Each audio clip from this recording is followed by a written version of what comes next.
د جرمني دفاع وزیره افغانستان ته د څه لپاره راغلې وه، څه یې وویل، څه کول غواړي، د ټاکنو په باره کې یې څه ویلي دي، هر څه راسره په دې ویډیو کې وګورئ، خو دا ویډیو راسره تر پایه پورې وګورئ. ګرانو لیدونکو السلام علیکم.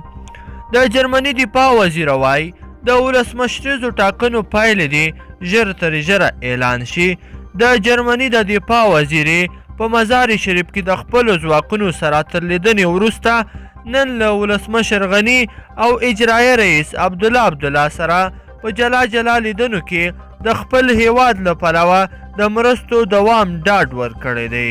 د جرمني د دفاع وزیرې میرمن انګریډ کرامپ له ولسمشر غني سره په لیدنه کې د ولسمشریزو ټاکنو د پایلو د ژر تر ژر اعلان غوښتنه کړې ده چې ټولو لوري ته د منلو وړ وي. اغلې کرامپ له ولسمشر غني سره تر لیدنې وروسته په یو خبري کنفرانس کې ویلي دي د ټاکنو څخه راوتلی حکومت به د سولې پروسه په پوره قوت مخته یوړلی شي.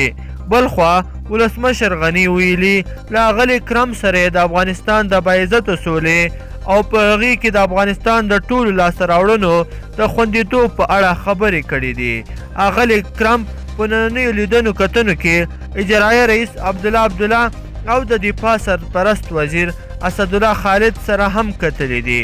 نوموړي چې افغانستان ته په لومړي ځل راغلې ده تېره ورځ په مزار شریف کې د خپلو ځواکونو سره د لیدنې پر مهال ویلي وو چې جرمني غواړي په افغانستان کې د ناټو په چوکاټ کې خپل ماموریت وغځوي.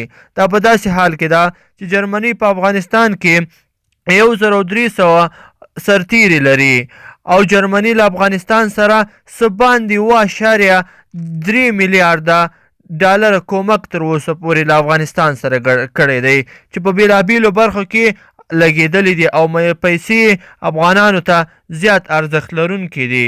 ګرانو لیدونکو په دې هیله چې ویډیو مو راسره تر پایه پورې کتلی وي.